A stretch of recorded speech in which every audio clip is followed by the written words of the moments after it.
The world as you knew it did not end with a blinding flash, but with the quiet, terminal snapping of a financial tether. It is March 2026. The United States and Israel are locked into a devastating kinetic conflict with Iran, and the global shockwaves are tearing through the very fabric of the modern economic order. This is not just a territorial dispute in the Middle East.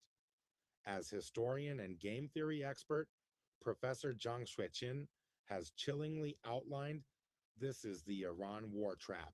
It is the deliberate, calculated dismantling of the American empire and the birth of a new multipolar world order. At the center of this geopolitical earthquake is the Strait of Hormuz. Roughly 20% of the world's seaborne oil and liquefied natural gas has been effectively frozen.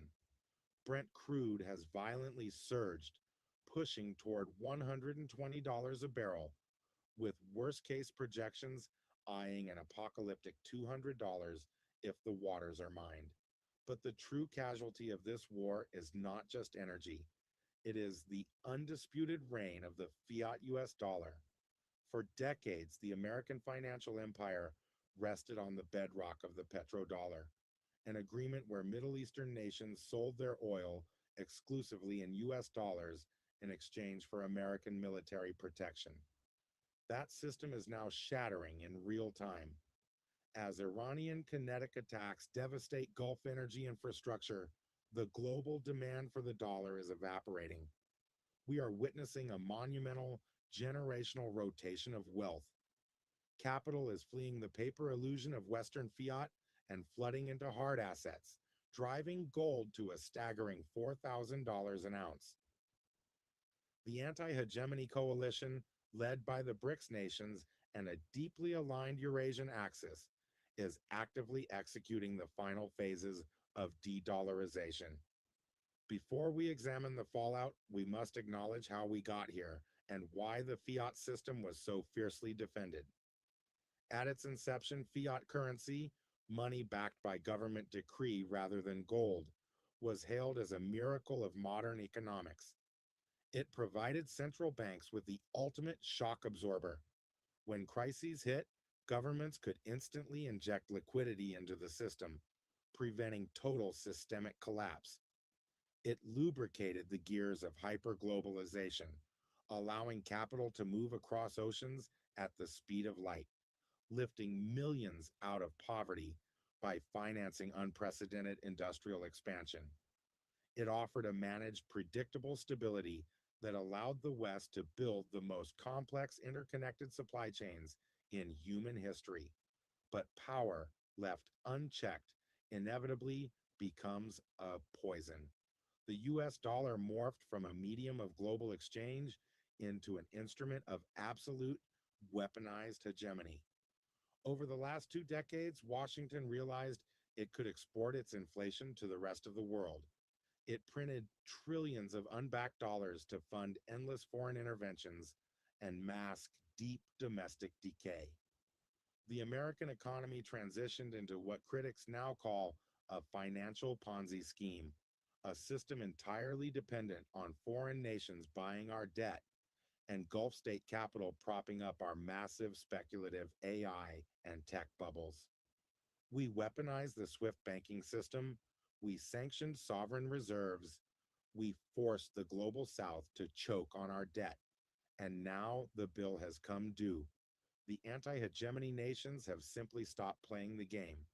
They are building parallel supply chains, trading oil in local currencies, and hoarding physical gold. The US empire of debt is facing its terminal margin call. So, what does this mean for the regular American?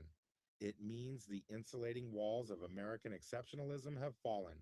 You are already feeling it at the pump, with gasoline surging past 4, and in some states, $5 a gallon. This energy tax will bleed into everything. Ocean freight rates are skyrocketing as cargo ships detour thousands of miles around the conflict zone. The cost of urea and agricultural fertilizers is surging, meaning the price of the food on your grocery store shelves is about to become painfully expensive. The Federal Reserve is now trapped in a nightmare scenario, forced to choose between printing more money to buy our own unsellable debt, triggering hyperinflation, or letting interest rates soar, crashing the economy. But you are not powerless. For the American who recognizes the inherent fragility of this fiat hegemony, there are actionable steps to take immediately. First, step outside the blast radius of paper wealth.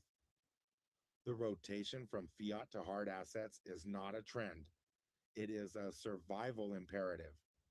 This means reallocating exposure into tangible commodities, precious metals, and decentralized non-state architectures that cannot be inflated away or frozen by executive order. Second, localize your supply chains. The era of cheap, just-in-time global logistics is over. Build resilience by securing local sources for food, energy, and essential goods. The communities that will survive the coming decade of transition are those that can produce rather than merely consume.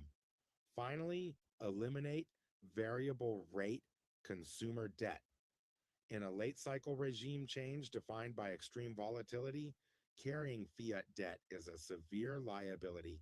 The transition to a multipolar world will not be smooth.